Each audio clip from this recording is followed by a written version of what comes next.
I don't mind. Yeah. How will we be able to see what's happening on YouTube at the same time you're monitoring, right?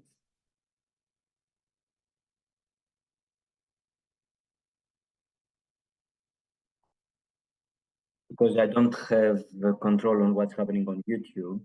Uh, yeah, perfect. But yeah, hopefully we'll have more people here to make it a bit more active. More questions, more discussion. Yeah. Okay.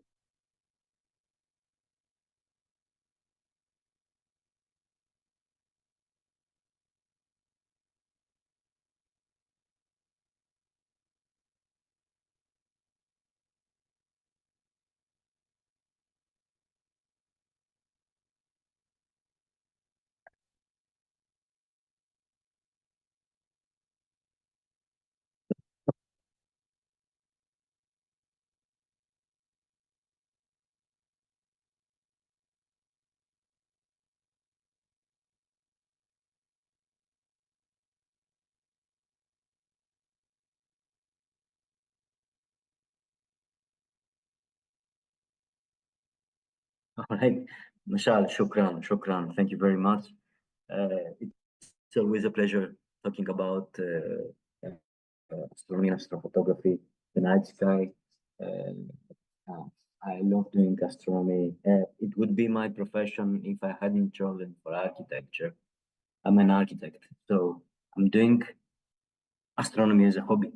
I could not do it the other way around. This was my career $1 million question somehow. And I chose to become an architect and practice astronomy as a hobby. I'm from Greece. I live in Abu Dhabi for the last 10 years. And I'm a professor of architecture in Abu Dhabi University, as Michelle said. And since I was a boy, I had my small telescope back in Greece thousands of years ago. And I was able to, um, you know, uh, observe the sky and participate into any event that there was there at the time back in the 90s and the early 90s. It was not as popular as it is now, and we didn't have all that equipment that we do have now.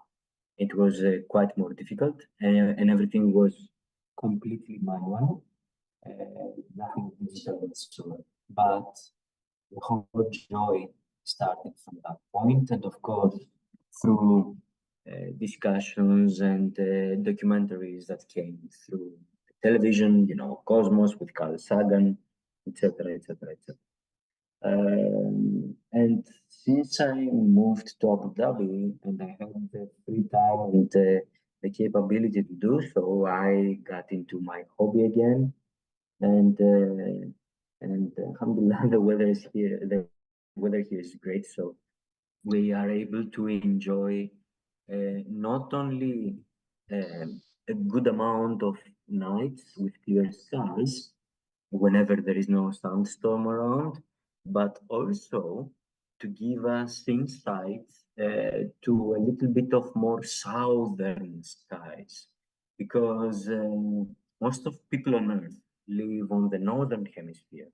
Okay, 70% of the human population lives on the northern hemisphere of Earth, and only 20% on the southern one. And there is a great deal of people, including myself, that haven't even traveled to the southern hemisphere yet to enjoy amazing skies. So we are really knowledgeable of what happens in the north, but the south was like a terra incognita for us, you know. And but living in Abu Dhabi, so close to the Tropic of Cancer, gives us a little bit of window to the southern skies as well, and this is fantastic. Nikki, Rodrigo, and everybody else, welcome to this one. it's nice having you here. I wish we had more people, but it's a good start. And I thank Michelle for the hospitality. All right. So thank you for the invitation, and it's always a pleasure talking about it. Let me start really fast and share my screen. Michelle, can you enable screen sharing, please? Uh, I have a small presentation to make, a very small one. It will not be boring. I promise.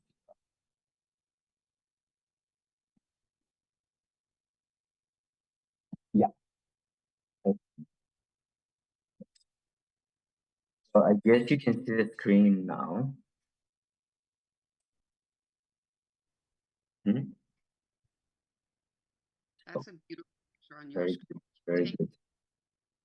So this is a picture of mine actually. It's one of the pictures that I will explain how I took it, and hopefully we'll be able to explore those things together. I wanted to show you a little bit. I'm a professor. I did a lecture, okay? So, but it's not really a lecture. Uh, Let me take you a little bit there, all right? Because before we understand how to process some things that we see in the night sky, we have to understand the night sky first. What do we see? And then go and explain how we shoot it, how we process it, etc. And in order to understand where are we and what we see, we have to understand our city that we live in. All right. And this is our Milky Way, our city that we live in, our celestial city. And our sun is somewhere here. All right. Very, very insignificant, very random. And every star that we see lies within that circle. Every star that we see, every single star, okay, that we see on our sky lies within this very small circle in our galaxy. Everything else that we see, the nebulae, and some patches of the sky that we know as the Milky Way, are not individual stars, and they lie further ahead. And this is the center of the Milky Way, the central bar, the Milky Way core, and the black hole, the Sagittarius Alpha star, as we know it, is somewhere here. And from that, we have the spiral, the spurs that come out of the bar to make the Milky Way. Now, you see many of the constellations that we see around us during the summer and during the winter, and where they are compared to where they are in reality in the Milky Way. This is the Milky Way as if you would see that from the outside, and as you would see that from the side of it, which is like a pancake, as you can see, right? And it is flattened with a little bit of twist. But this is how we see the Milky Way as if we were outside of it, but from the top.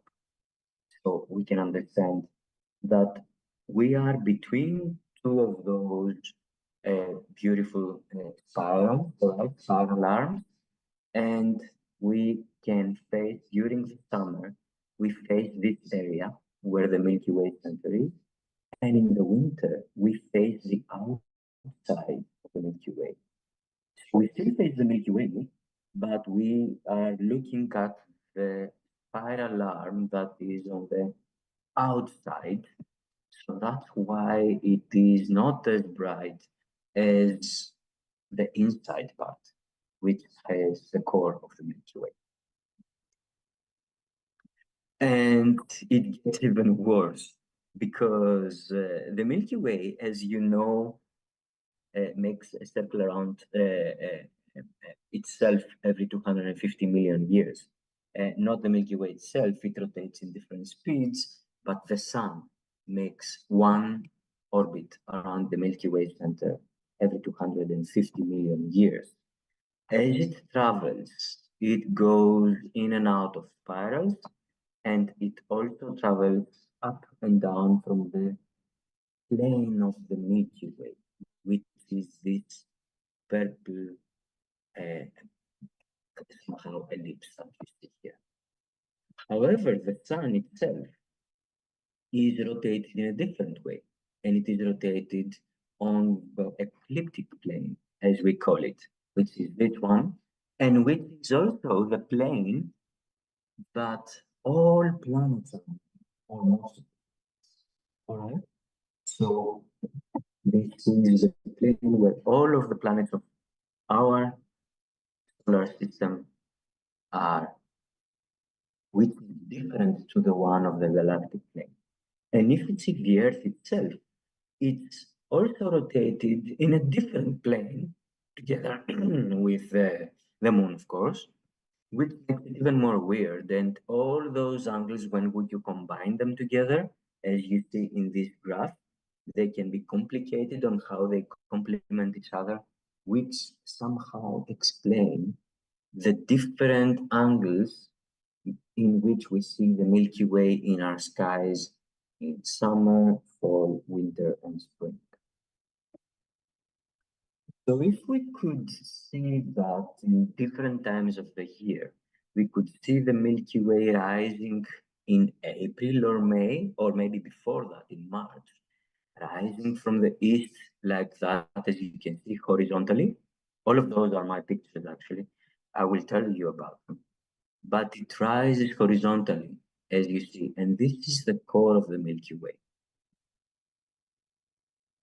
And then, as it rises throughout the sky, it starts getting a loop like a rainbow.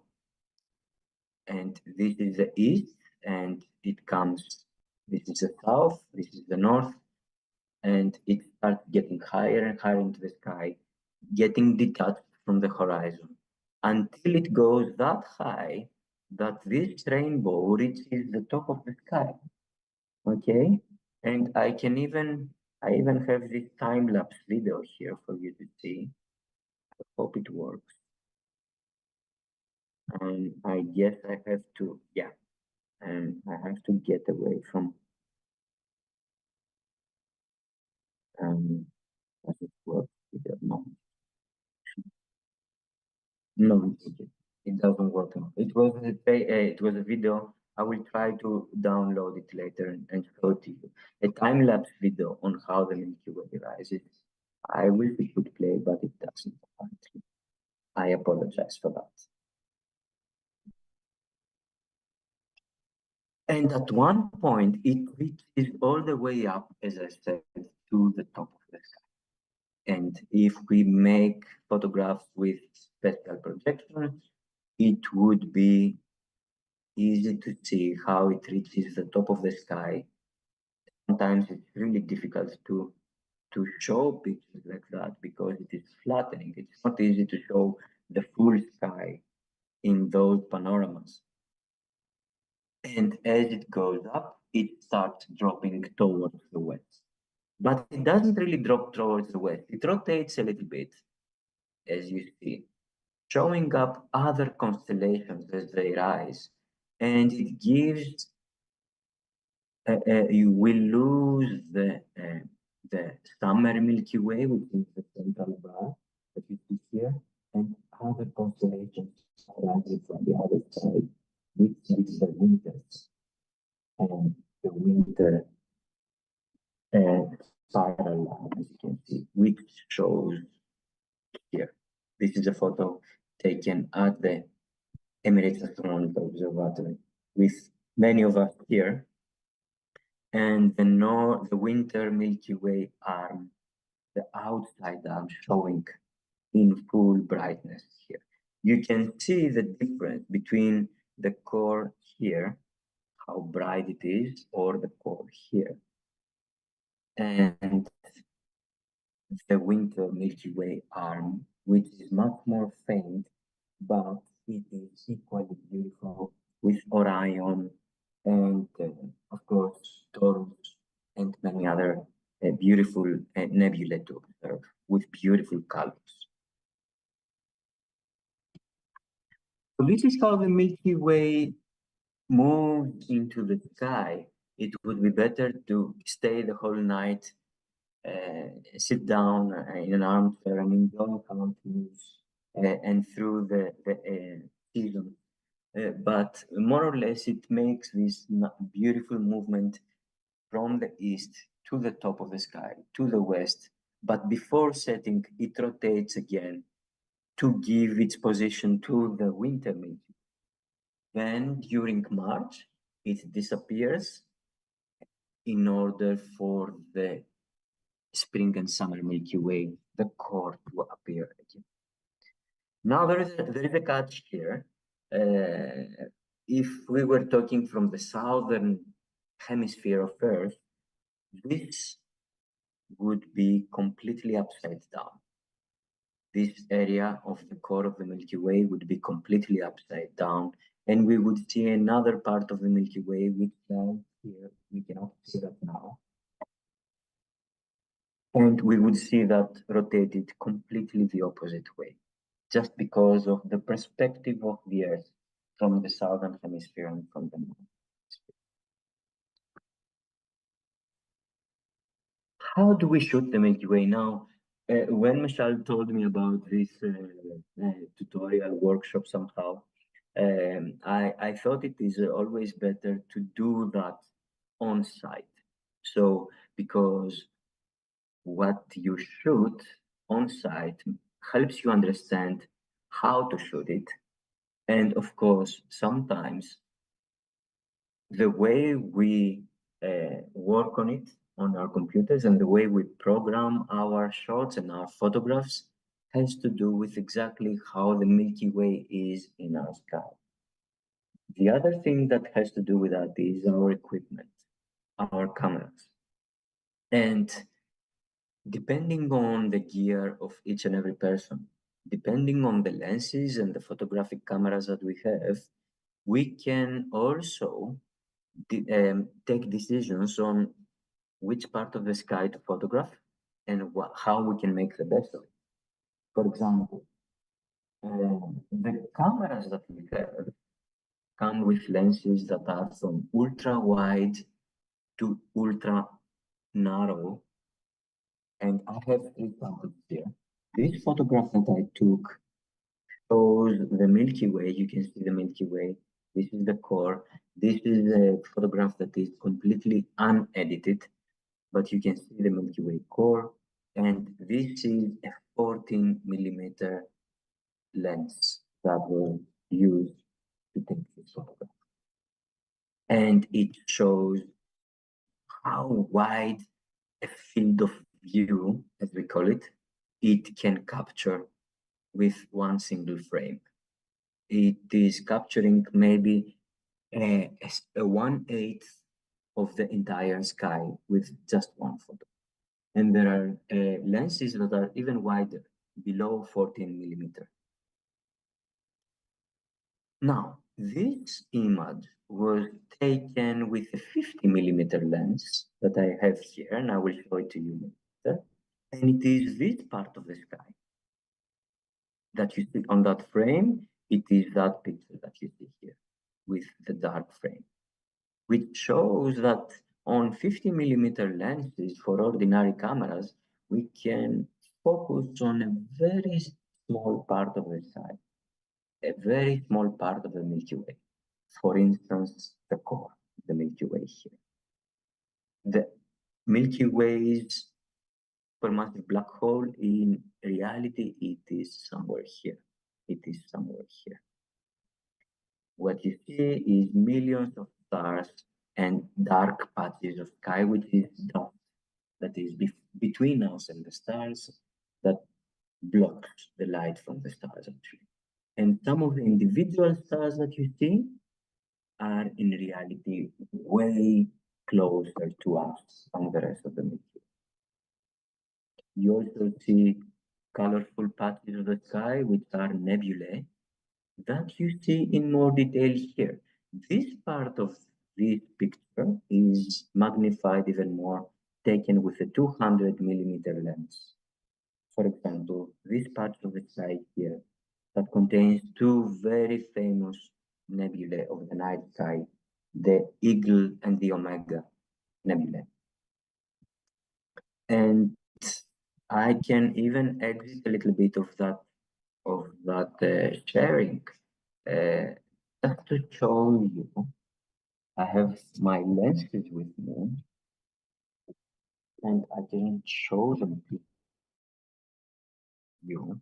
So in my camera here, I have a Canon EOS R Alpha, as you can see, and this is my 40 millimeter lens. This is the hood. So this is a Sigma Art 14 millimeter lens, which is considered one of the very good ones in photography, in general photography, and of course in landscaping, etc. And I can also show you the other two lenses that I told you about. This is the 50 millimeter lens. I can show it in front of the camera. Again, a Sigma Art, which makes it a premium lens because it only comes with one single, focal length. And I also have a little bit bigger baby here with its own hood, which is again a Canon 100 to 400 millimeter lens that I carry with me sometimes. It is much more heavy, and it's not a prime lens because it comes with a range of focal length. This one from 100 to 400, and as I can show what the camera is, some lenses extend, some lenses do not extend as you zoom in. They have an internal zoom, but this one does. These are the lenses that I usually use, and I have two cameras, DSLR, one DSLR, a Canon 6D Mark II, and then the R Alpha that you saw here, of course, which is a mirrorless camera, and the telescope cameras, of course. But for Milky Way, it's those two cameras that you saw. Let me go back to sharing.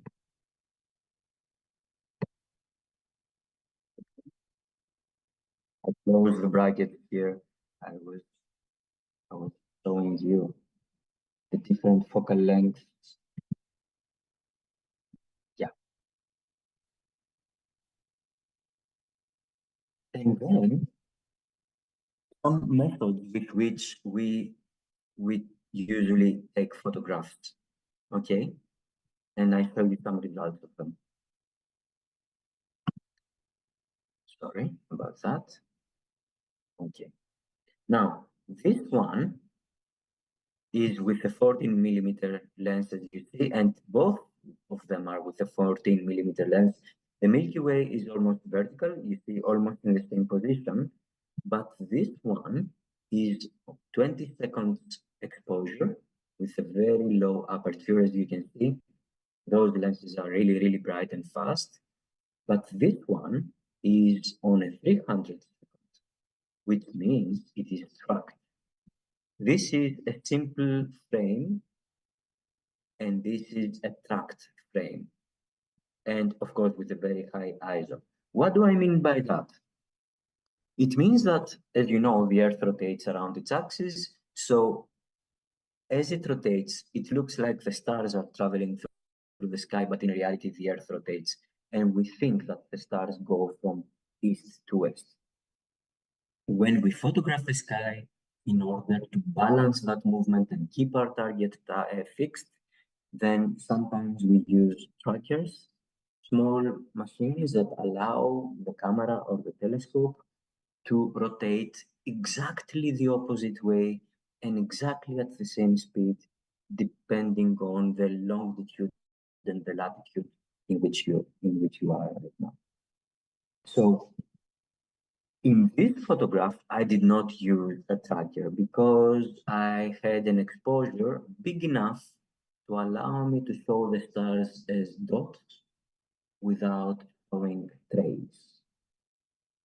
But this one is tracked and it is almost on 5 minutes, as you can see. And there are plenty of trackers that you can use. I will show you a tracker later for small DSLRs and mirrorless cameras. I have my own Iotron one. When you are choosing to have a single frame, of course, you try to take advantage of the capabilities of your lens, very small aperture and high amount of seconds, but not too high. The Earth will show as still as it is. But when your camera moves opposite to the Earth, the sky will be still, but the Earth will rotate, the Earth will move. You see, it's not as clear as here. It's blurry because the camera was moving with the tracker opposite to the Earth, showing this thing. How can I use that? Well, I use it either to photograph the Milky Way or part of it, as we saw before, or later I can work on Photoshop and isolate the sky and add this piece of land that you see here, add it there. What I usually do, and this is what we call track and blend method, is that I take one photo still, then I take one photo exactly on the same tripod, exactly on the same setup. I switch on the tracker, I take some photos, and then I switch it off. I take one more photo with the Earth still, and then I combine it in Photoshop. Two more examples.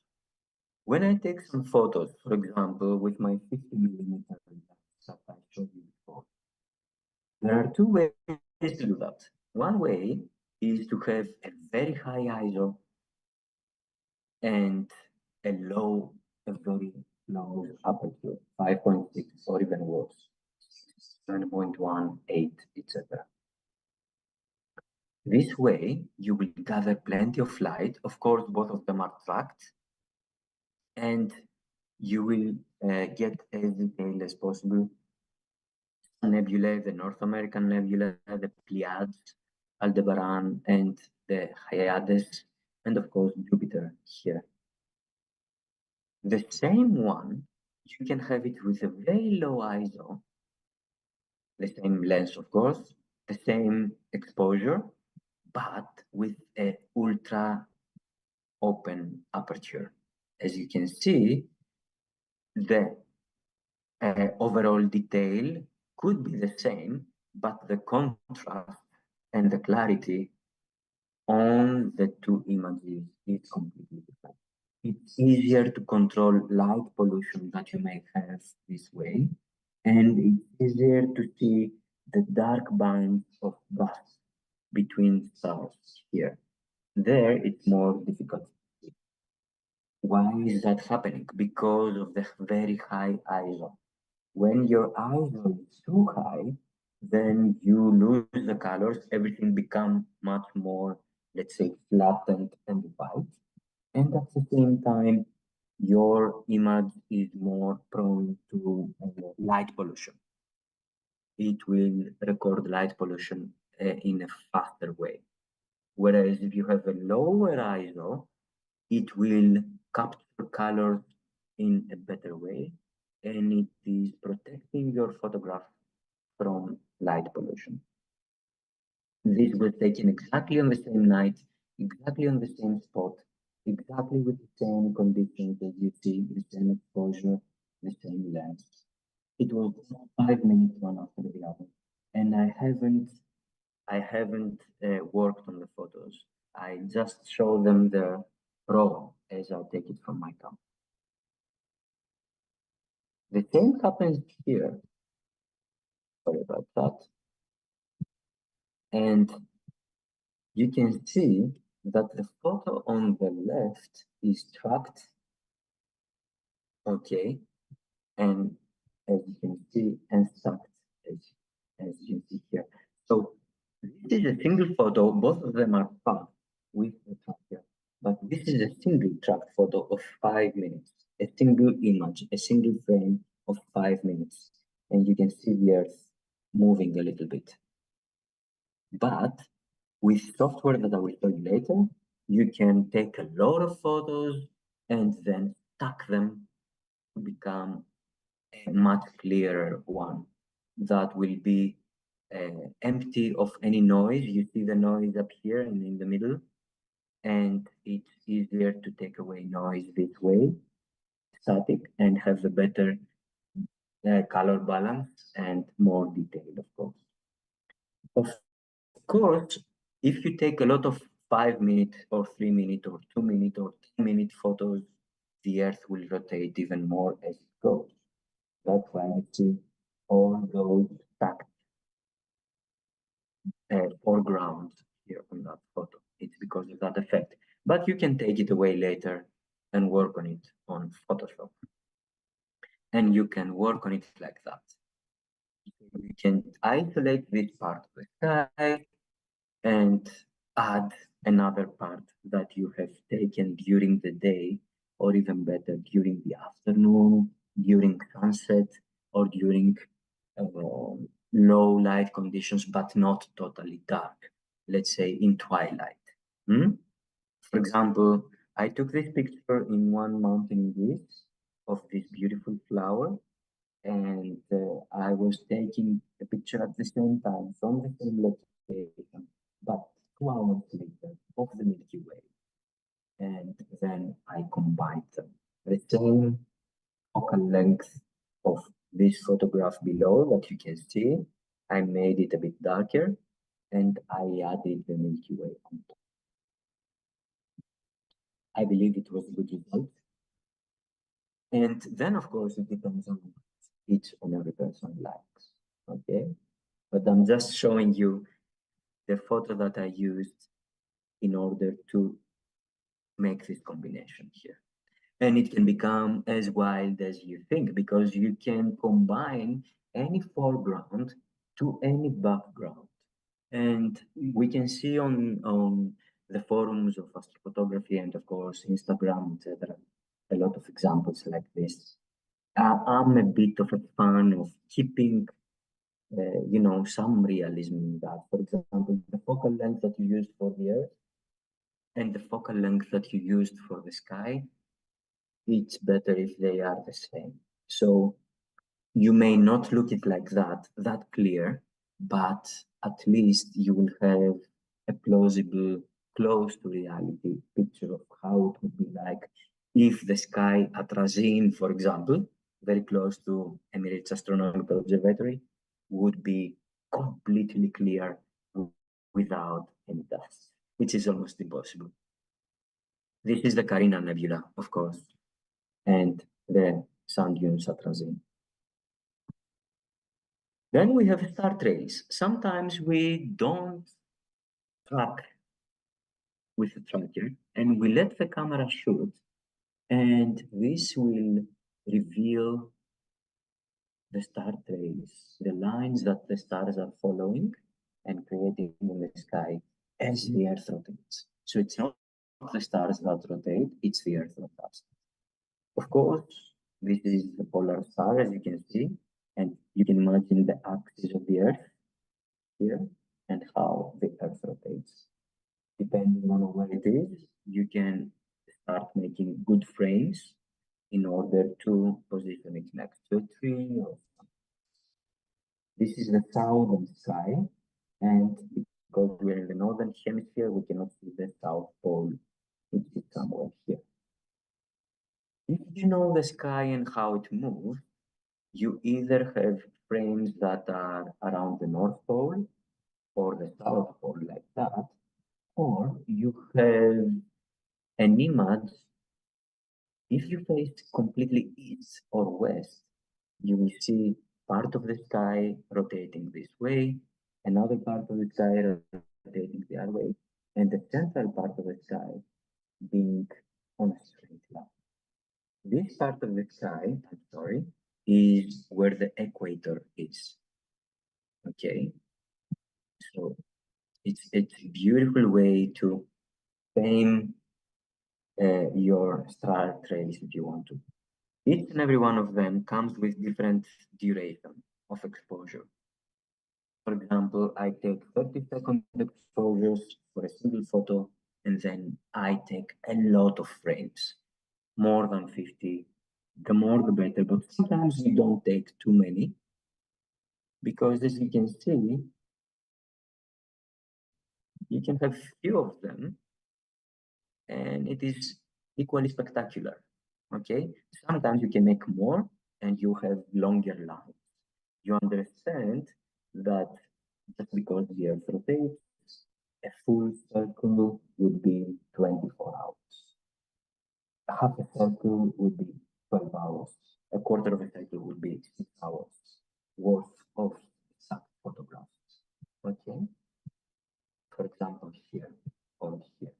And then, of course, there is software, Photoshop, that can make you have this effect or can make you have other kinds of effects like this one, where you can have the simplest image, which is beautiful, I don't mind, but you can make it even more beautiful and abstract by some software tools and Photoshop tools or any other visual photo software tools that can brush those trails to create a more abstract effect like this one. This is in the AO, and this is my telescope here. So I was shooting my telescope and the sky behind it to make a beautiful composition. And there is another technique, and I will finish this way, and this one now, that we call bokeh, which is to focus on the sky or to focus on something that is very, very close to us. In reality, my telescope was 1 meter away from me only. I focused on it, and the stars looked very, very out to give you this beautiful effect that shows the colors. And it's something that we also do in portrait photography when we take portraits of people. And we sometimes use this effect in order to blur the background and focus on the capture our attention on the foreground, on the face. Something similar happens here.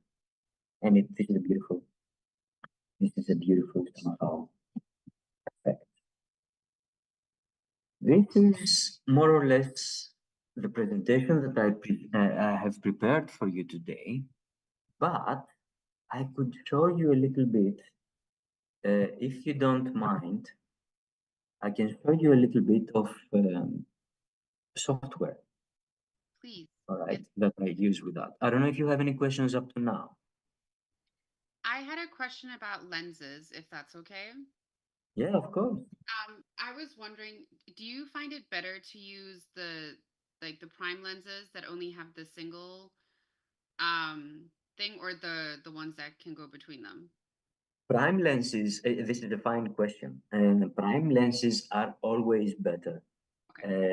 because they are usually constructed with much better glass quality and, of course, a much better aperture. The Okay. apertures on the prime lenses are much lower, which means that the lenses are faster, which means that they allow you to capture more light or to have better, colors or better options when it comes to, just like I showed before, how you can balance the exposure and the aperture and the ISO. Because high ISO means high noise, and at the same time, it eliminates the colors. But if you keep the low ISO, you can keep more colors and the noise will be less. But in order for you to do that, you need a very good lens with a very low aperture. And prime lenses do that. And it's difficult for lenses that are not prime and have a combination of focal lengths to do that. It's very, very difficult. The best lens that you can find is on 2.8 for ordinary lenses. There is now a new lens from Sigma that goes to 2, just 2. I think it is a 3670, as far as I remember. Maybe I'm mistaken. Which is also a very famous and very expensive lens. But on a prime lens, you can go even lower. There are prime lenses that can go f1 or f0.9 on 50 millimeters, which is fantastic. And they are expensive, I know, but it's worth investing on a prime lens that you will be using as much as you can. The best prime lenses for Milky Way photography, this is always a topic of discussion, is there is no recipe actually. Many people love the 14 millimeter because it gives you a completely wide angle. A lot of other people prefer the 50 millimeter because you can shoot almost as big as your eye can see. 50 millimeter is almost very close to what we actually see. Okay. And there are people that prefer the 24 or the 35 because it is somewhere in between.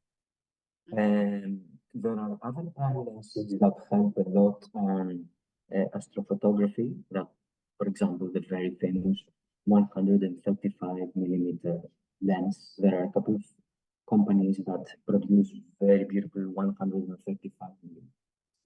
Okay. And they are very, very popular because of their very low aperture.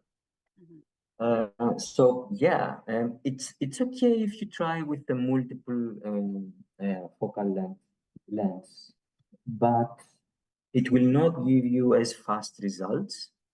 And then there is another issue in some of the lenses. I can show it to you, which is that in many lenses, if you let them on the camera and outside, maybe because of humidity, maybe because of their own weight, if you let it somewhere, let's say at 200 million, and you let it, maybe it will not be as rigid, and through minutes, it will lose its focal length. So you will see your stars getting further and further away, and you will lose all your job. You will not be able to use those frames. So it will be a worthless night. But in some of those lenses, like this one, there is a ring here that allows you to freeze and lock the focal length that you want to shoot. Let's say 200, you lock the focal length. And when I want to change it, I unlock it and change. But not all the multiple focal length lenses have it. Very few actually have that feature. And yeah, it is a feature that will not allow you to take stable photos if you are out there. Okay. Thank you. No worries. Rodrigo, any questions? No, so far I'm okay. I'm following. All right. Now, okay.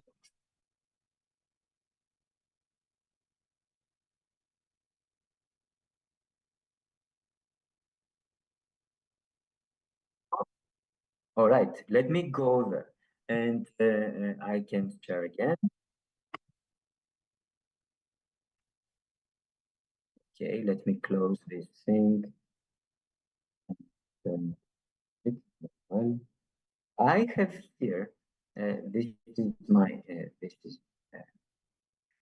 I have here a set, a folder that I have prepared with some pictures that I took in one of those nights out there in the desert. Okay, as you can see, I shoot in RAW, and everybody should shoot in RAW. This is the CR3 extension here.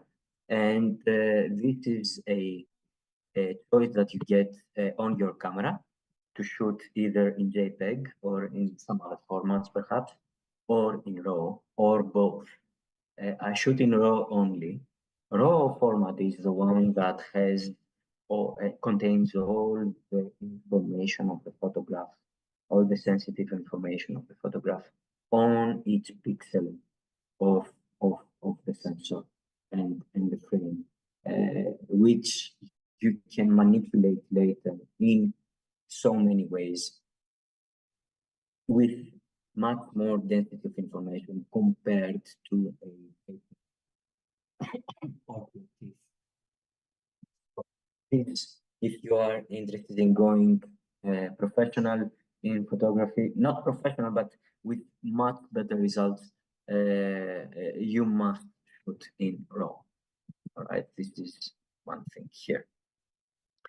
And then, of course, there are some softwares that are able to see RAW, and this is one of them, and it's called Lightroom. Don't forget, don't worry about the image. This is from some of my students' architectural work. Don't mind about it. But what we can do is that this is the Lightroom interface. Lightroom is one of those softwares that allows us to not only see the raw files, but also work on them. Of course, you have to pay for that through Adobe, but there are other software that are used, you know, for that case as well. When you are in Lightroom, of course, you have to import your files. So you import them. I don't know if any of you are familiar with Lightroom already. I suppose you are. You have saved your folders somewhere. You have saved them in a specific file path, in a specific folder, which as you import them, you can check this folder out, and this brings your photographs here. I took these photographs 2 months ago in the desert here, close to the Emirates Astronomical Observatory, a little bit before that. I had some photos from the desert. I was discovering some trees, as you see. And then I took some stacked images of the sky, of some parts of the Milky Way. And then I took some images also of the dirt road that is there, and some images of a small hut that is on the road to Razin. I try to make a good composition of that. So when I bring them here, I check them all right? So they are all checked, and they are imported exactly where they are saved. But it is important to import it. Import files at their current location. And you see it is bringing your files, it is registering your files. Okay? It usually fetches initial previews, but only if you have worked on other photographs before and it's keeping some previews there, which I don't. I always close it. I have my photographs there. Then I can use those options from here, or I can easily work with my, you know, my keyboard, and I can go from the neutral interface, which is here, to the develop interface. I pressed D, which is the develop interface of Lightroom, and it brings me there. And you have the raw photo there. At the beginning, you see all the photos here, all right? And when you press on each and every one, it is brought here top, and you can see their properties together with the histogram here. The ISO, the lens, the aperture, and the exposure. What I need to do first is that I have all the properties here that I can work with, but I need to make sure that the software is recognizing which which lens I have used. So originally those two are not checked, and I have to check them.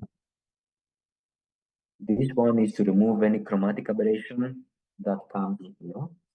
And of course, the other one is to enable the profile correction. If it is your first time into Lightroom, it will ask you, what kind of lens is this? Is it a 40 millimeter or a 50 millimeter or so? It will propose you some solution. Or you can search on massive list of lenses. And then of course, similar massive lists of different types of lenses that you can see. So sometimes it is automatically detected, sometimes it is not. I detected my lenses and I have on them. So now the software is understanding that this is the 40 millimeter lens and everything is okay. I can go ahead. A little bit further up, you can see the luminance on the noise reduction. This is a noise reduction here.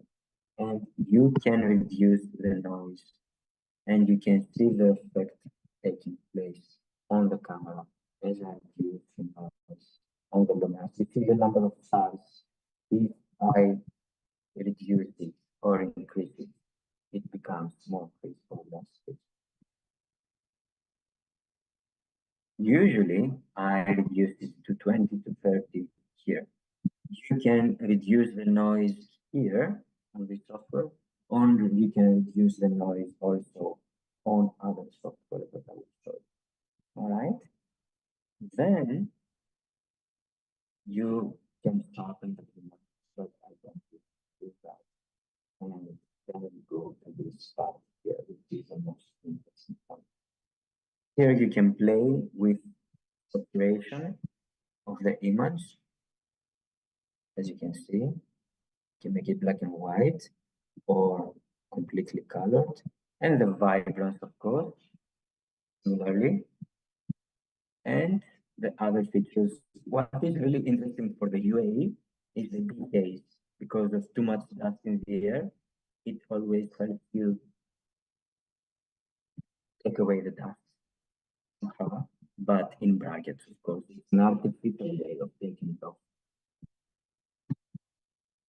And a little bit with contrast. I don't mind, I like playing too much with them.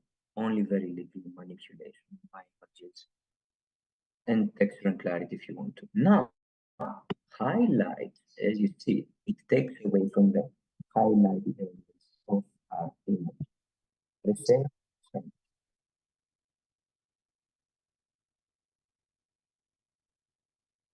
I see there is a question.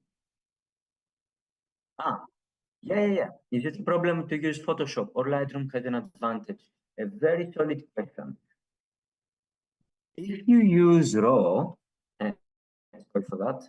If you use RAW, you have to go through Lightroom to convert them from RAW to JPEG or to TIFF or to any other kind of file type, any file format. In Photoshop, you lose this advantage of working on the raw file before passing to the other formats. So Lightroom is having this advantage of working on the full detail of the raw with the whole amount of information for every single pixel.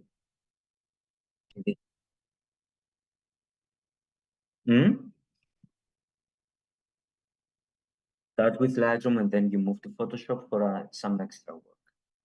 This is the best way. You can also regulate the temperature, as you can see, more warm or colder images, and we can always double click to take you to where it was before. Let me go to the top again. All right. Sorry about not noticing that before.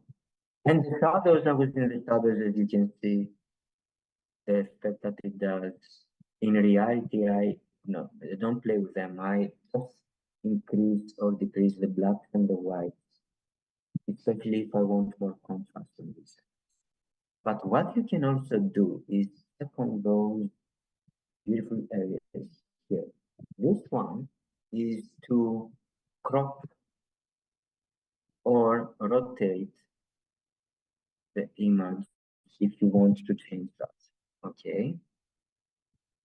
This one is, of course, eye reduction, red eye reduction, and this is for masking, for choosing the parts of the image that you want to separately somehow process. For example, a subject that is very prominent, a person, a tree, or a building, or the sky. Or you can use other elements here in order to separate and work separately. The sky is a very popular AI generated one that helps you very easily without too much effort separate the sky from the land. As you can see, it will take a very short time. Here it is, and then it isolates the elements and you can work on them separately. The sky. So you can increase the contrast, you can decrease the highlight. When you have light pollution on the sky, on the horizon, you can decrease the highlight a little bit. In order to bring more light, you more color, you get the saturation of, etc., etc. All right.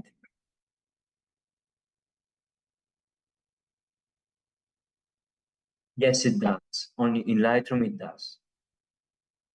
You can even invert. No, it's not an extra. You can even invert and use the land, but it's usually like that. Okay. And then double click, of course, and you have your mask ready. So it's there with a mask. Now, when you have done it with one, maybe you want to repeat it with all the photographs that you have taken in a similar way. All right.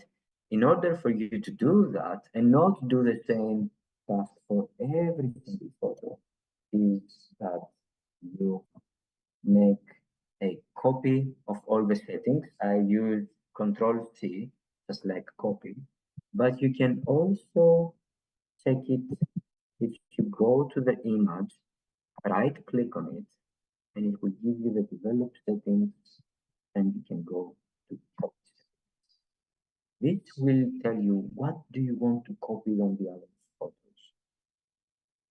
You can include the masking, for example, or not include it. At the beginning, I make sure I include the basic ones, lens correction.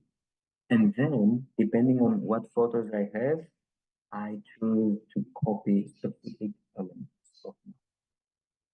Let's try to include the mask. Okay, I will copy that to from here to here, let's say.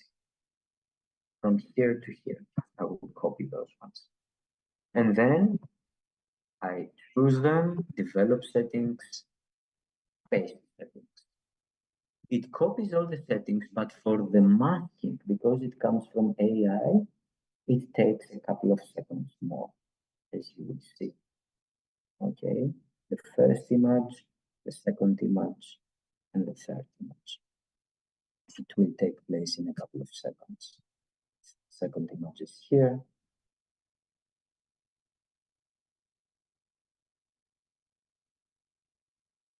And the third image is there. So you see that all four images now share the same kind of manipulation. The fifth one is not yet changed. So you see the difference here. Then I can go and pick them up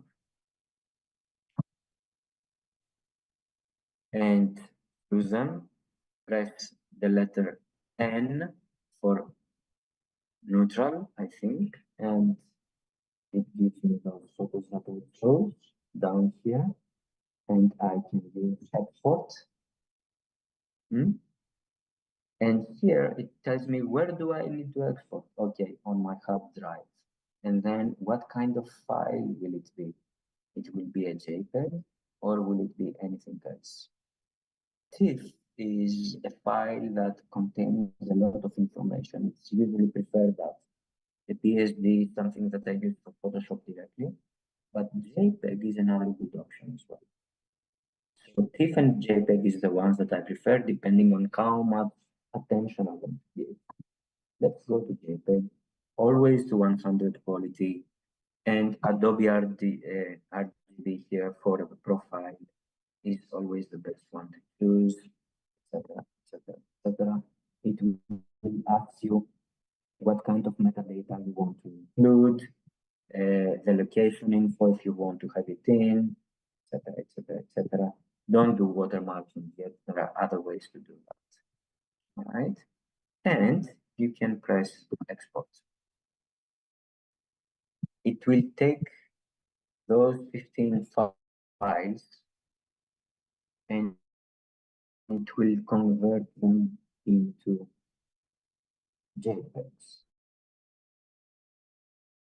Okay, we could wait for them, or I could open this file in another folder that I finished already. All right, and I will try to open it up right now without waiting for this guy. It will export it. You see, it started exporting. Right.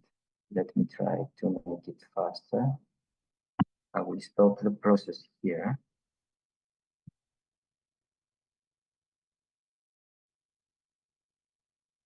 Starts getting a bit dizzy.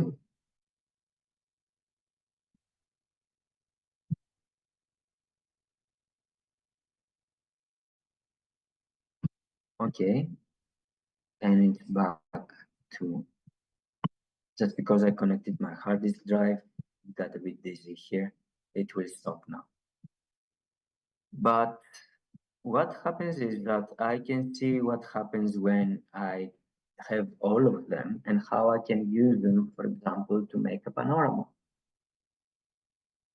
As you saw, as you see on those pictures here, you see those frames.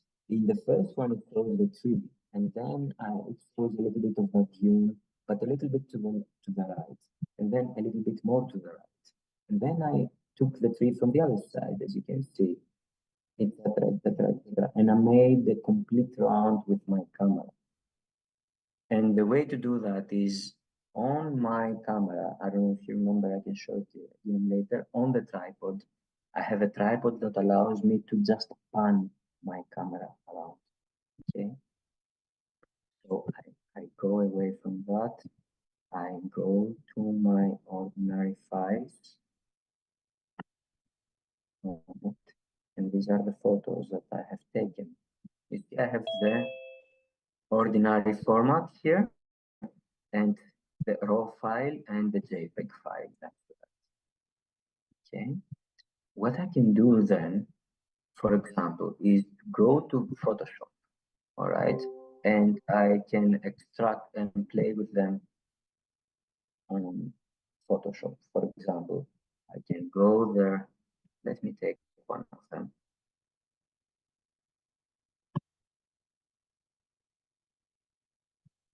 And I have it here. And I can play a little bit more. I don't play too much with that.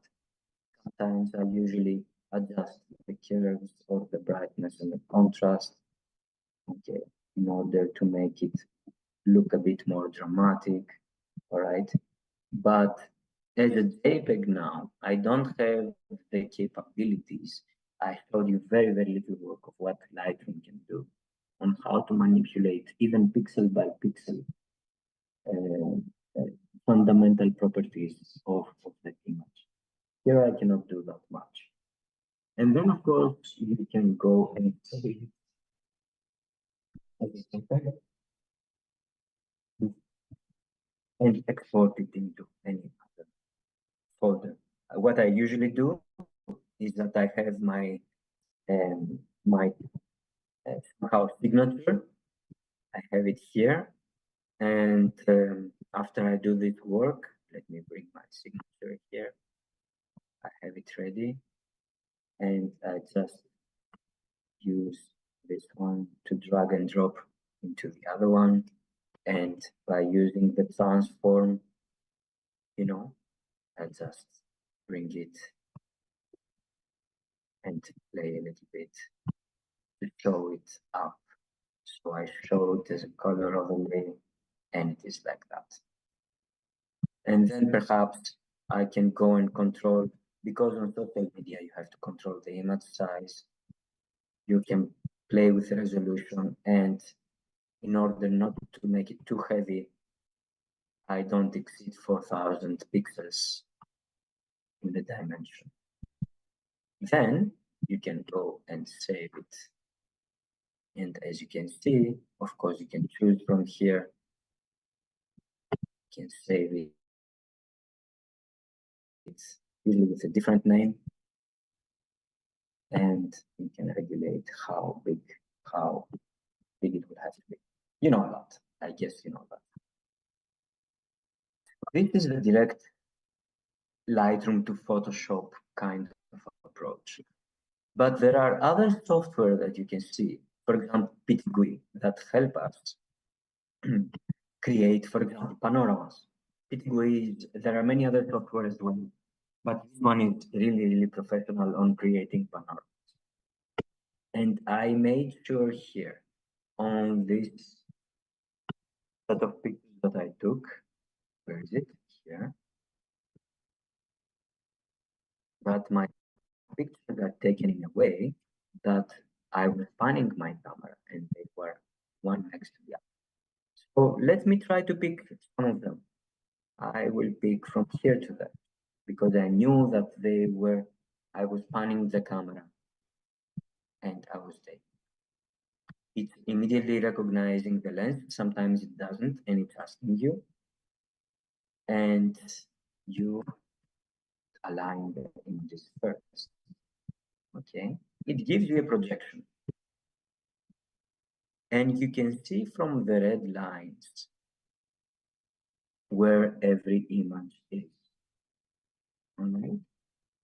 Using those three, you can change where the center is, and as you can see, this one doesn't belong on this actually. I made a mistake. I can close it again, and I can start a new one. I apologize for that, but they do not belong to the same series. Let's say I take it. No, it's only these four from here to there. They belong on the same one. You see, it's clear. So you see the four photos that made the big one. You see the whole thing now, and you can even move it and play on how it looks. All right. You can even choose where the center of view will be. Okay. How high, how low. Okay. And you can even see the individual frames, and you can even play with them to make them even more accurate, as you can see. If somehow the alignment did not work automatically, which usually it does, right? You can always go back and do with Control and Z, like any other typical software. In here, you can also flatten the horizon by this one, and you can also see other projections, a lot of projections of the same image. Let me make it a bit bigger here so you get all the images and choose into that projection, the cylindrical projection. Depending on the images, depending on where you were shooting at, they will give you a completely different perspective of the same panorama, a fisheye. And then, yeah,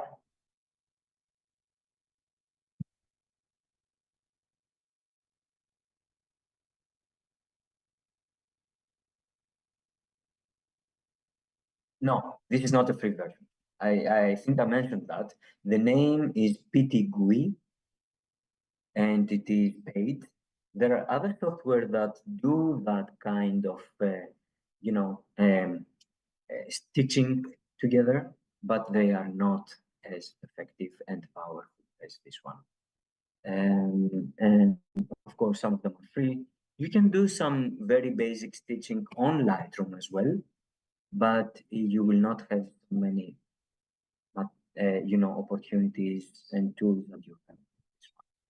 It gets even better when you include other projections, like the Little Planet projection that I really like, as if I am the little prince here. And you can also play with other properties of, for example, other parameters. The exposure, as you can see, if you are not happy with one exposure, you see how it changes. You can play a lot, or you can change radically some of these values here and change them. You can optimize the alignment if you try to, if things haven't gone properly. You can play with the exposure and anything else. And at the end, you can export the panorama. Now, it will export it with this area around. So it's better to restrict it to what you want. Let's say here. It will give me just a little bit of that. I will get rid of that later. When you create your panorama, you can put your name here, the name of the file. It will give you the pixels. And of course, you can choose what kind of a file. Let's say JPEG. Quality, you can go to 100, etc., etc. And it is saved here. You can create your panorama. It will stitch it for you and create it as a JPEG. And at the same time, you can save the project so you don't lose it. It will save it as a PDS file. And I save it as well. So when I leave this software, I will go back and voila, I find it here. And then I can take this to Photoshop perhaps. And here. And it will open up the entire thing. And I can again crop it. And create a beautiful panorama. Depending on what angle you are photographing, depending on what lens you have. With my lens, I can take less photos around, but I'm risking a lot of distortion sometimes, okay? So I have to be careful. I make sure that one photograph is covering the other a little bit so that they superimpose each other a little bit so that they can stitch. Otherwise, they cannot stitch with each other. As long as I control them, I can make beautiful panoramas that I can work with. Later, I don't play much. I play with brightness. I also play a little bit with the curves. And in order to play with the curves, maybe I want to bring maybe the nebula here. I can give it the red, for example. And I can bring it up to increase the contrast. You can increase the contrast like that. But then you see a lot of red down here. So you will always have to do a little bit of green extra and a little bit of blue so that it will bring back the balance of the image. And it will not look exaggerated on one side or the other. And then, of course, you can go back to the light, the RGB, and you can play to increase the contrast, the brightness. Instead of doing the contrast from the ordinary selection, which is here, adjustments and contrast, you can do it in a more detailed way from curves.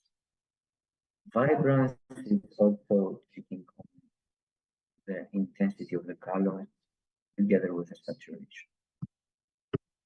On Photoshop, you can also find on select the AI on the sky, and you can select it as well. but it's not as powerful again as in Lightroom. It will select the sky for you, and you can play with it later. For example, into fix here. But sometimes you have to complete with to add layers. Sometimes you will create imbalance between the land and the sky, depending, of course, what each and everyone prefers. Okay, now we go to aesthetics, and it is completely different between what you like and what I like, or whatever. But I don't like working on my photographs more. A little bit of contrast, a little bit of, the clarity, and that's it. And I believe we have something good here that you can even publish. And this is how it works. This is how I transfer from Lightroom to PTGUI or any other software that stitches photos, and then to Photoshop, or directly to Photoshop, depending on the image. There are other software as well. For example, this one, StarStax, is a very beautiful software that is used to create star trails. And it's very easy and simple, as you can see.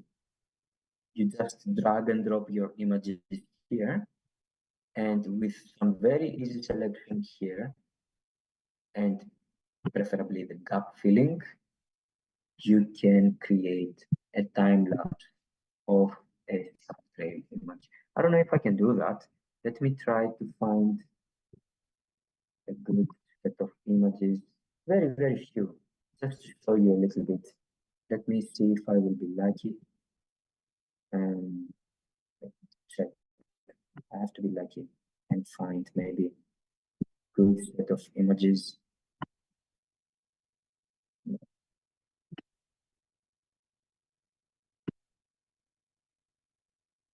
That will try to do some star trailing. Yeah, maybe have some here.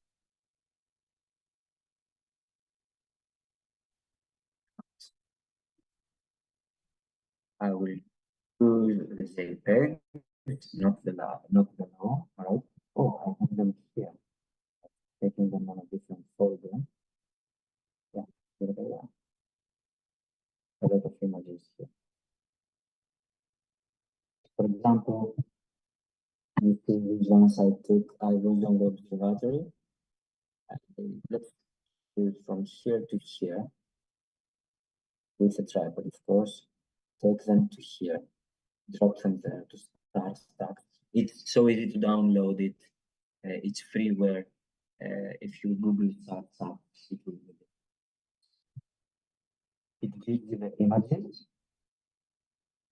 Dark filling is the preferable one. And then if you have dark images to take away, to subtract, to reduce the noise, you can do that. But you don't have to. And then all you need to do is put that button and show that. As you can see, my telescope is here, metal dome is back here, and my camera with a tracker is here as well. All right, my second camera was taking that photo. And it will start doing the trails, as you see. Every single picture was a 30-second frame, enough to show the stars as dots and not as lines. But when you put them together, lines start appearing. Of course, anything that moves, it needs shown as well. For example, I was moving around my camera. I was not very careful, but I didn't really mind in that sense. It was a very official one. So here it is. And later on, I can control how the bright points, I can take them away, and I can save my image from here anywhere you like, of course, and it will be saved as a JPEG, as you can see. and it gives you this, that it's tagged from this image to that image. It is on the file name, and it will give you a beautiful star trade. There is this software, and there is of course other kinds of software, for example Sequator, or where is the other one? Where is that? I used to have one here. Did I take it away? Silly me. On working on deep sky images, like PixInsight and Equator, and other software that allow you to work on deep sky images, but I don't want to do that. I don't want to do that. Lastly, maybe if you have any denoise software, you can also use that in order to eliminate even more noise. I have this software here, which is very famous, but you can also eliminate noise, as I told you, on Lightroom, on that choice that you have here when you develop those images on this slide here.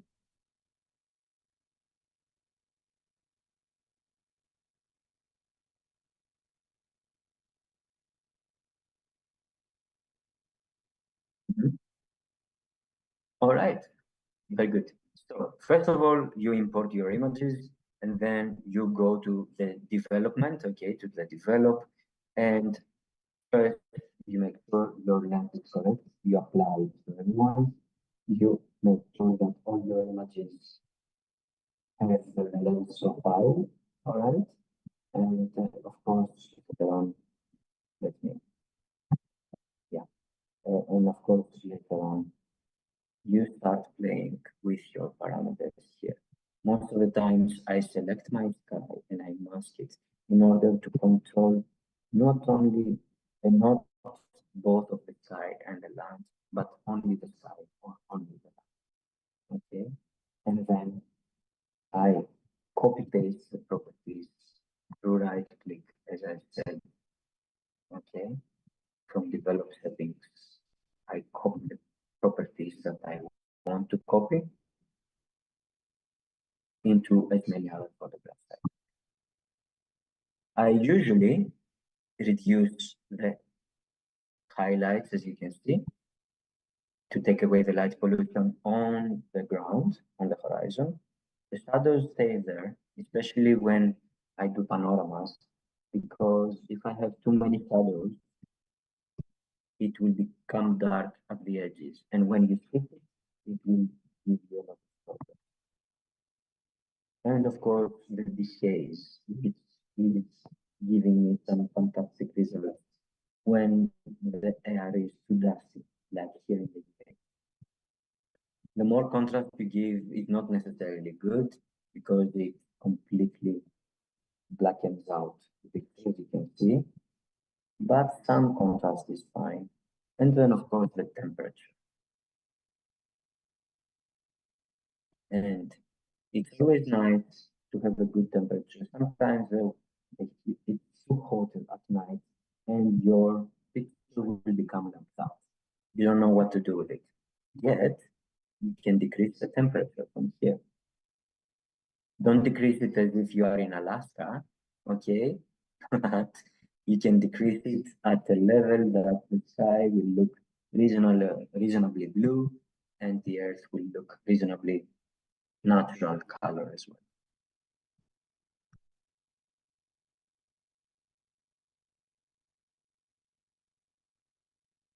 Absolutely not. Absolutely. This is a great point, Michal, because a lot of professional photographers out there, they are selling presets which are used here. These are the default ones. I haven't played with them at all. They are selling presets for everybody to just use them like that. No, I never done that, and I advise everybody not to do that.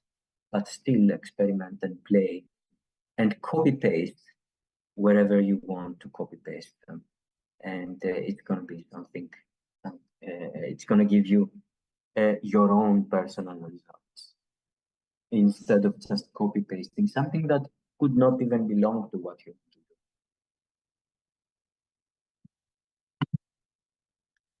Any questions?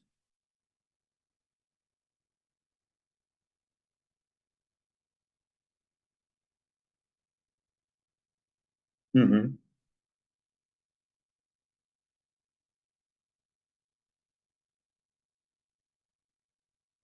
If I'm stacking the images, and how do you adjust the foreground? Well, you take, yeah, I can show the tracking. No, I can format something, for example. It wasn't that photo. But what happens is there is a very easy way to take this is a tracker. This is an Icon Sky Garden Pro, but there are many others in the market as well.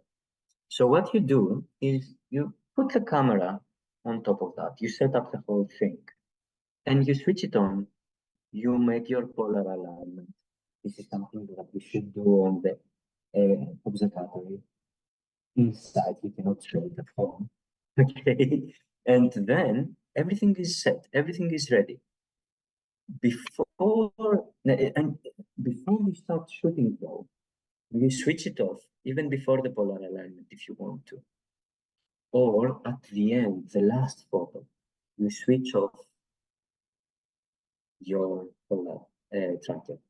You take one photo that is on low ISO and that is up to as many seconds as you need to keep the stars at the second. Or you can make more seconds. You can make the stars look as a trail because it's maybe more seconds than what the lens gives you, as a time frame to start making trails. But the land will be absolutely frozen, beautiful, crisp, and without any noise. The less ISO, the better. Then you can switch it on, or before you take that last photo, you have switched on, you have taken all your tracked photos, you stack them together, or you don't even need the tracker. Sometimes I have this even better setup. I have my tripod, I have my camera, and I'm taking simple frames, one after the other. Sometimes I use a remote control in order to just let it shoot automatically, frames of 2 seconds. And then I stack them all together, all those frames. One of those frames, I use it for the land. And then I keep the stacked frame for the sky. And then I go to Photoshop and I play with both of them in order to take the sky, take the land, and put them together, which is just by drag and dropping and playing with 2 layers. It's something very easy. I believe everybody knows how to do that. If you still want me to show that, it's okay. I can do it very easily. But I guess you understood what I'm doing. I take a lot of photos. I use one of them only for the ground. And then I remember which one it is. I can see which one it is. I use it. I isolate the foreground. And I take the other photo with it.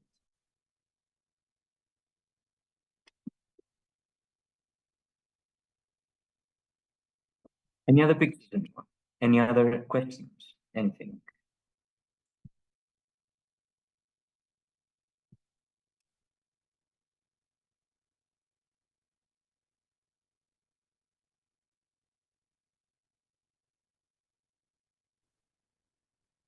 I did have a question, but now I forgot what that question was. Listen, it's too much information, perhaps, and you can see the recorded version if you want. You can always contact me. You can connect with me on Insta and everything. Absolutely, I would love that. But the best way to deal with those things is on the field, out there, next to each other. One helping the other and doing trial and error. Oh boy, I have taken so many pictures that were completely useless at the beginning, but then I was just, improving myself through trial, sometimes through tutorials, and sometimes I was doing okay from the beginning, many times not. So it's very important that you are having the same kind of discussion, but on site as well, which is Apostolos, really I took a few pictures during the master class, and I think they are not good. This is why I'm having all these difficulties, because while we are talking here, I was trying to make some adjustments, and one of them it's oversaturated to get something better in terms, of the Milky Way itself, and to get, the black of the sky, not to be, with all this noise. So I think my pictures, they are not good enough. I already connected with you on the Instagram. So Mm. I don't know if later on I could send you my raw pictures just to check it out, because I think I didn't reach, the precision that I need to try to get a good edition and then to have a picture. As I can see when I try to zoom in, there's a lot of points everywhere. So I think they are not good enough, from the beginning. And then of course the post editions, it's quite tricky. I will definitely check them out. What I can say as a general advice is that it's really worth investing on a good lens, Yeah. even if it's just one. A mediocre lens would give you mediocre results with a lot of noise and maybe not too bright. So you really have to bring those lenses to their limits, to their extremes, in order to get the best out of it, which is giving you a lot of noise, perhaps, etc. Yeah. I took some of them with one of the 1.8 lenses, 35 millimeters, and another one with this one that I go from, I think, 28 to 200. And I Yeah, understand, there's a difference on them, but even the 35 millimeters, 1.8, I don't know. I think somehow or it wasn't stable enough, or maybe my camera configurations, it wasn't the proper ones. But I yeah. think maybe from the beginning, from the picture itself, it's not helping. There are tricks that you can do in order to improve the stability of the camera. For example, when we are shooting, we always shoot, of course, on manual focus, not on autofocus. Yeah, And we try to go for infinity, but we make trials in order to achieve that, either through the live view or by taking photos and trying to correct. This is first. The second thing is that you have to switch off the noise elimination, the default noise elimination that every camera has. You have to switch it off, because if you take any picture of 20 seconds, let's say, it will take 20 more seconds on its own to try to delete the noise and then go to the next picture, and it will cost you a lot of time. Then having a remote control, just like the one that I showed you before, it's going to help you a lot, because you will not touch your camera to take the yeah, photograph. And it will, no matter how teeny tiny movements you make to push your camera screen or the button, even worse, it will again tremble. On the mirrorless cameras, you have another advantage, which is exactly the shutter that the mirrorless cameras don't have, all right? And on the mirror itself, okay, yeah, that DSLR has. Even this kind of small movement that the mirror does every time on the DSLR, it adds some movement into that. So all of these things, if you pay attention to them, they will give you some better, of course, results. okay, And then, of course, the lens takes the photo. It's yeah. not the body that takes a photo, it's the lens that takes the photo. Okay, So, I will try to send you a link later on the Instagram with these pictures that you can check it out for me, and just to make sure. sure. But I think from the beginning, it was the main problem. Yeah, yeah. No worries, no worries. You will reach there, and it's a learning curve for everybody. and it's something though that makes you improve, makes you become better, and it brings you to your limits sometimes. But this is a good thing because you learn about yourself at the end of the day. So you should never let it, disappoint you, and you should keep striving to improve your results. And I'm pretty sure one day that you will totally be amazed, very, very soon. Okay, thank you very much. Mm.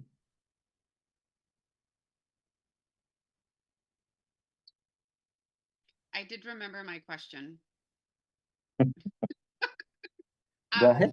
When you were explaining that you sometimes take the sky from one picture and put it onto the foreground of a different picture, do you do that through Lightroom or do you do that through Photoshop? No, I take when I'm on the field, I know exactly how much each lens can see, what is the field of view. And I can see, for example, I can take that tree and that part of the sky over the tree. So I can more or less know how much it takes. Maybe I can take a photograph and check it out just as a test, very, very fast. And then I can regulate it and say, in order for me to go to Photoshop and stitch them properly, I will need to take one photo a little bit lower, just enough to give me just a little bit of the sky Mhm. and with the outline of the landscape, and then take the camera a little bit higher, take more of the sky and a little bit of the outline again, but on the bottom. Mhm. This way, you will have the two images superimposing each other, covering a little bit each other, which will give the software the ability to stitch them properly. Okay. Or not even the software. You can do that manually later on Photoshop through two different layers, which is very easy. Yeah.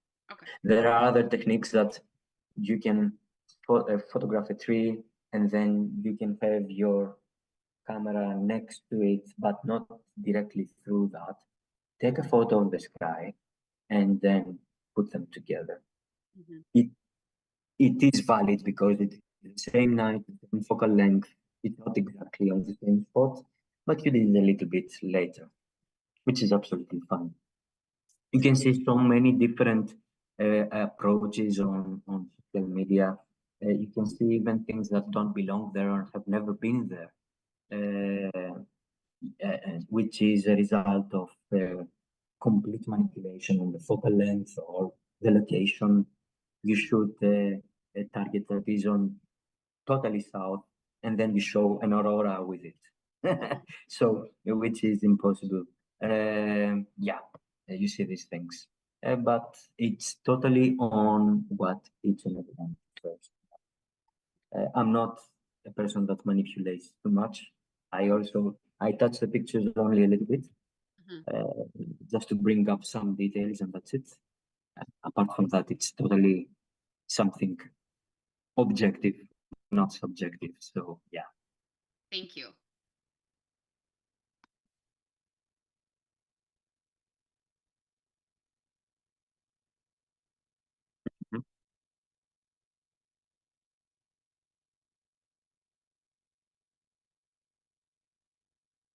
That's a good question, but definitely a lens. Definitely a lens. Why? Because I can take it anywhere with me. I can go on a trip. I can take my lens with me. Anyway, I carry my 14 and my 50 millimeter lenses anyway. Anywhere I go, I travel. So I can take pictures during the day. I can take pictures during the night. If I carry my tracker, if I get my tracker, I can only take photographs during the night and only with a very specific technique. And if my lens is not good, maybe even with the tracker, my results will not be as good. So yeah, I prefer the lens.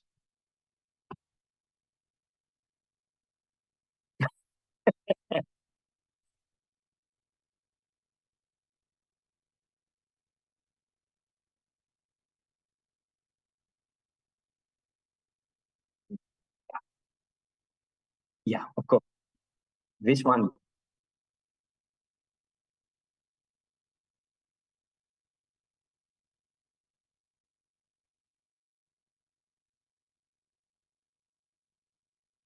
Mhm. The more you go deeper into that, it's like Alice. The more you discover and the more passionate you become about it. Of course, your bank account will, face the consequences, but it's something that you can start programming. You don't have to buy everything in an instant. You can go step. Yeah, yeah, yeah. You can go step by step if you cannot afford everything at once, and see how it goes. You have to learn about them anyway, and see their capabilities. So the best advice is don't exaggerate on that. Go step by step. Uh, Check how one piece works. Get a lens, then maybe get a mirrorless body, then maybe get a tracker, maybe get I don't know, an adapter with a filter. We haven't talked about those things yet. So yeah, yeah. Why not? Why not? Why not? Small teles, absolutely.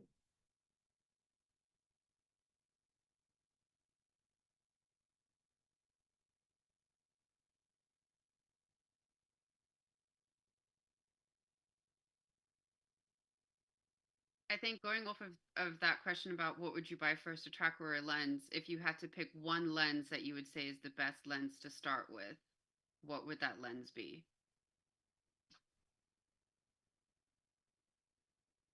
The 24 millimeter Okay.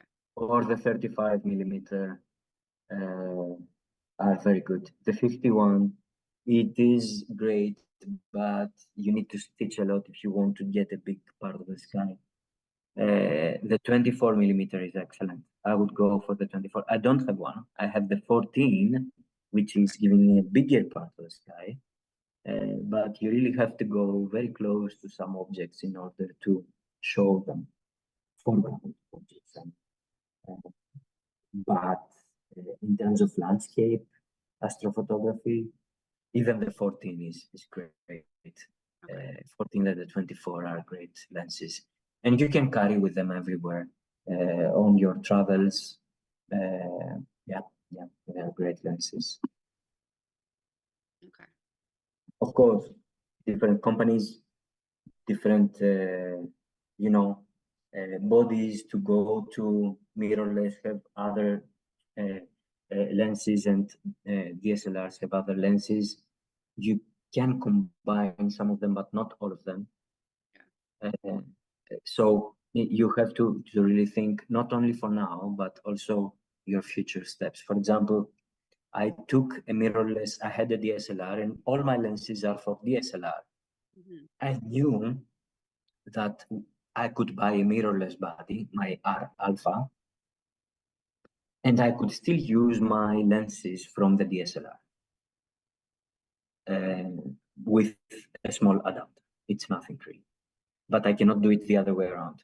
If I have a mirrorless and I have mirrorless lenses, I cannot use those lenses on a DSLR. So just when you buy something, of course you do it for now, but you can also prepare and program a little bit of your future moves on that hobby.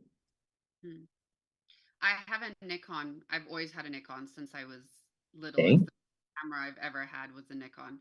And my dad and I used to do a lot of like nature photography in South Africa and a lot of landscapes and animals.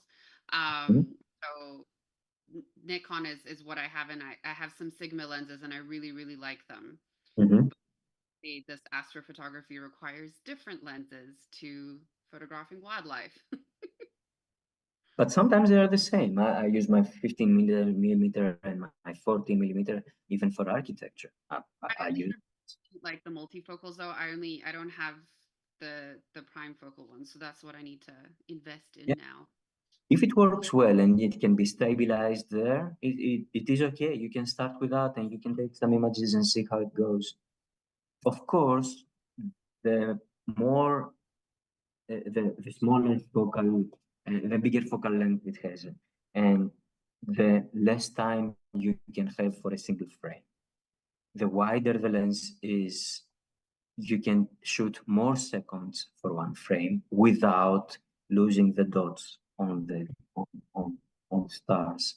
And this is a simple rule, a rule of thumb, by dividing by 500 the focal length by 500, and it will give you the seconds that you can go up to without moving the stars. So a wide lens, a 14, a 24, can give you a lot of seconds, up to 25 seconds perhaps, for a single frame without letting the stars move. The more you go to 50 to 100, 135, on 50 millimeters, you cannot shoot more than 10 seconds. Then you will have star trails, which is bad if you want single frames. So you keep that in mind as well. Yeah. So that's why I said, as a first lens, a 24 is maybe the best option, and then 14 or 35. Okay. Add it to the wish lists for gifts. Of course, winter is coming. Exactly. Yeah, exactly. Yeah. Just the one. Apostolos, do you have an Alpha, Sony? No, only No, Canon. only I Canon. have a 6D Mark II and an R Alpha. An R Alpha is an ordinary mirrorless, but its sensor is having some of the filters out, and so it is a bit more sensitive on hydrogen alpha emissions, which Uh, is the most usual emission on the nebulae of the sky. And uh, it, I, I, when you shoot the I, Milky Way, brings those reddish color on some of oh, them. okay. I thought you have the Alpha, so like to No, get your settings but to try to make mine. but the Sony Alphas are equally amazing machines, and some of them are really remarkable. There are workshops globally, not in the UAE, but in other countries, where you can go and convert your camera, modify your camera, modify the sensor of your camera to take away the filters in front of that, in order for the camera to read the full spectrum of light that comes with it, which includes infrared and, of course, hydrogen alpha and oxygen in a much more powerful way. You can do that. It has some consequences on, for example, infrared, which if you want to shoot during the day, you have to use some filters as well in order to counterbalance the effect. But in total, it will allow you to capture a bigger spectrum of light, including those nebulae that we see on the Milky Way pictures sometimes, the reddish areas. Okay.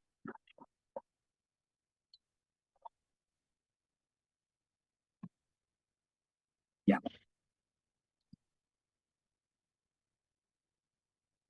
Yeah. Okay. I'm checking here. You have two accounts, huh? I think for the Instagram. Yeah, I the one is for portraits and people, and the other one is for architecture and astrophotography. You can follow. okay. So okay, follow two of them. I will send a message for one of them here now with the link. All And right. well, any feedback you can give me, I really appreciate. Absolutely. We'll do. We'll definitely do. I will try to correct. Oh, no worries. Everybody is learning. So, yeah, we are all getting ourselves improved. So it's something that we love doing anyway. Love communicating and discussing and improving through that. Thank you very much. Thank you, Apostles.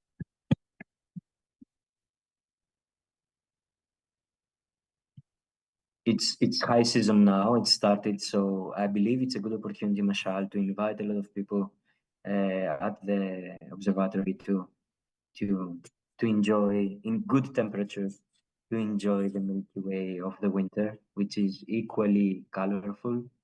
And we would love to having you there, on site, having a nice meeting there.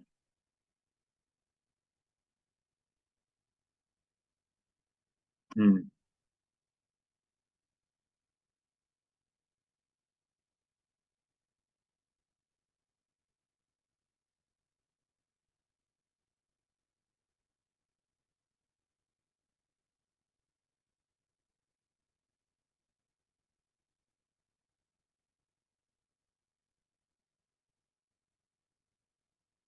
Of course, I would love that.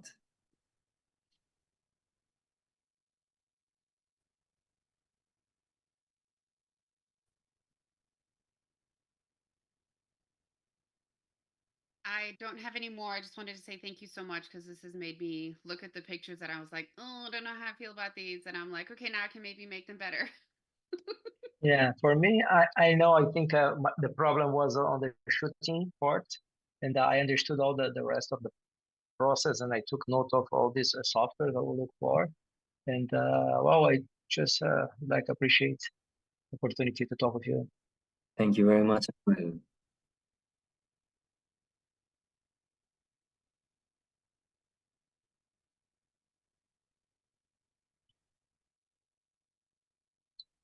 Okay, the core of the Milky Way, the the center of the Milky Way, which will be in 2 weeks from now, in 2.5 weeks from now. Yeah. one question completely out of if you take, let's say, the camera in an airplane and you try to take the picture from the Milky Way, it will be, let's say, higher, cleaner, but at the same time you have the movement, the shaking and everything. There's any setting, anything that you can make like a fast shoot, like From, you mean from the airplane itself, from from the inside the airplane? airplane? Yeah, like a It's very normal shot. difficult. It's very Very difficult. difficult because it's moving. If you assume that there is no turbulence and that everything is super stable, then you really have to have your tripod with you, put it in a way that it will go on your seat, and allow your camera to completely attach to the glass, perpendicular to the glass. And then you have to have some kind of black cloth with you in order to cover the area around the lens. So you will not allow the glare of the glass come back to the photograph. This will allow you to very basically be able to look outside. Then you will have to do all those settings and be lucky enough to hold the camera stable for 20-30 seconds without any Yeah. turbulence. It's I very bought difficult. I bought a It's kind very, of cover, that you put in your lenses that you can put in a glass or anything like that to avoid all the glare yeah, from the inside. you can. I have, if you search on the Insta of mine, I have one photo that I took, but with the full moon, when I was returning from a trip from Jakarta to Abu Dhabi, and I was over India and with lots of clouds down there, but you can see a lot of beautiful constellations up. Not the Milky Way because of the full moon, but you can still see a lot of beautiful constellations like Cassiopeia or Oh, the nice. Big Dipper. Yeah. Okay, thank you very much. I will try to do some of them.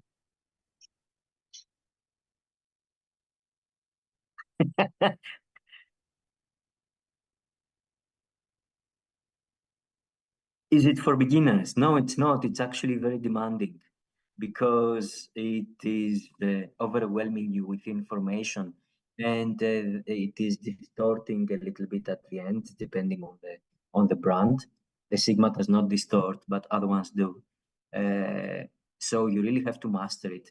And suddenly you are 20 meters from a tree, 10 meters from a tree, and when you look at the photo, it looks so tiny in there, and you've lost everything. You thought to yourself, I wish I could go closer to that, or I wish I could have a bigger lens so I can show it more magnificent, on the frame. So no, it's not an easy lens whatsoever.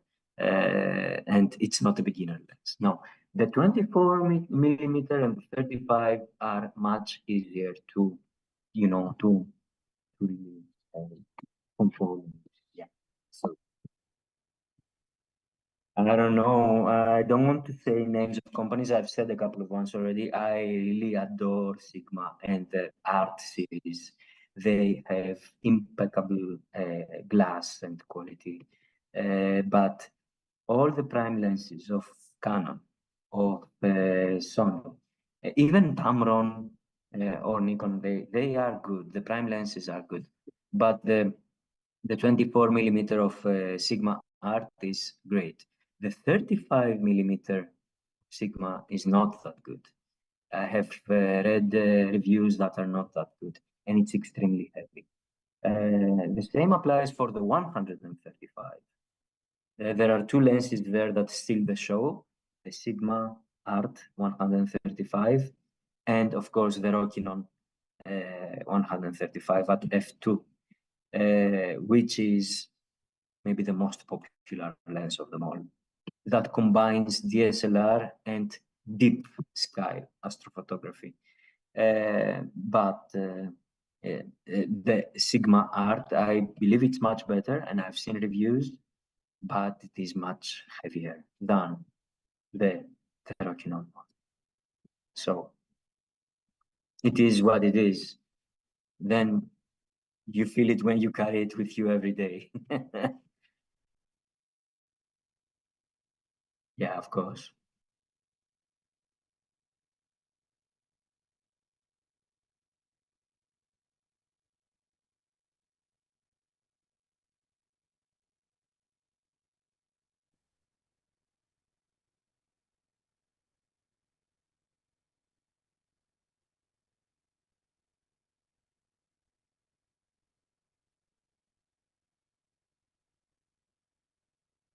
You're all welcome to the observatory with Mashal, with everybody else, to enjoy the clear sky and good company, and have our cameras there and talk about those things on site, which is magnificent to do.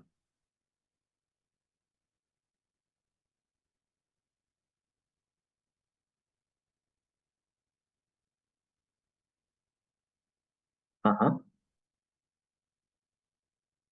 So, sorry again? Oh, it's this one. Do you see the? Let me share. Let me share. Let me share.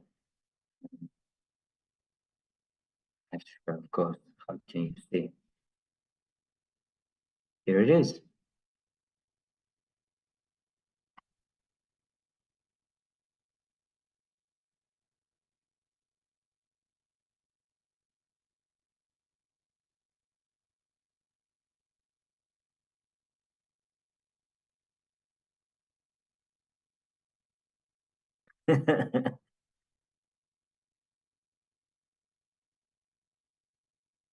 All right.